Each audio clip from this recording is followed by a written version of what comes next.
ഇതാ വഴിയല്ലേ? ആത്തണ്ടായിരുന്നു പരിപാടി. അമ്പലത്തിലൊരു വഴിപാടിന്റെ കാര്യം പറഞ്ഞു. വഴിപാടായിരുന്നല്ലോ, നല്ല കാര്യമായിട്ടായിരുന്നല്ലോ. തോന്നിയസം പറയരുത്. തോന്നിയ ദിവസം കാണിച്ചിട്ട് ആ പാവം ജവാന്റെ ഫോട്ടോയില് മാലിട്ട് ചന്ദനത്തിലെത്തിക്കണോ അല്ലേ? പുരുഷേട്ടനെങ്ങാനും അറിഞ്ഞാ പിള്ളച്ചന്റെ ഫോട്ടോയില് മാലിട്ട് ചന്ദനത്തിലെത്തിക്കേണ്ടി വരും. വീട്ടിൽ വെച്ച് ചതറിക്കും. നാട്ടുകാരെ വിളിച്ചു കൂട്ടിട്ട് മോൻ എന്ത് കിട്ടും? എനിക്കൊന്നും കിട്ടില്ല, പിള്ളേച്ചന് കിട്ടും. നല്ല അസല് പൊതുക്ക്, വലിയ നിലവിലുള്ള ആളല്ലേ, എല്ലാരും ഒന്ന് അറിയട്ടെ എന്ന്. നീ എന്റെ മാനം കളയരുത്. നിനക്ക് എന്ത് വേണേലും ഞാൻ തരാം. എന്ത് തരും? എന്ത് വേണം? അച്ഛന്റെ കയ്യിൽ നിന്ന് കള്ളക്കണക്ക് എഴുതി വാങ്ങിച്ച കുരുടിമുക്കിൽ 25 സെന്റ് സ്ഥലം. അയ്യോ മാധവ, അത് അയ്യാ മാധവ, അത് എഴുതി തരൊന്നും വേണ്ട. അവിടെ ഇത്തവണ എനിക്ക് വിത്തറക്കണം. അതെന്റെ ഒരു മോഹം. ഞാൻ പടാവല് വിട്ടിരിക്കുക. ആയിക്കോട്ടെ, അത് വിറ്റ് കഴിഞ്ഞാൽ എനിക്ക് വിത്തറക്കാലോ. ഇറക്കാം. പുറപ്പാടാം.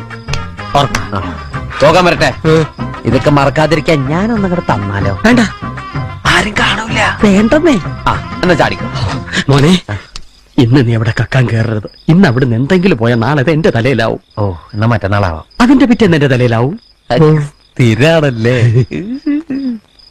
ചാടിക്ക.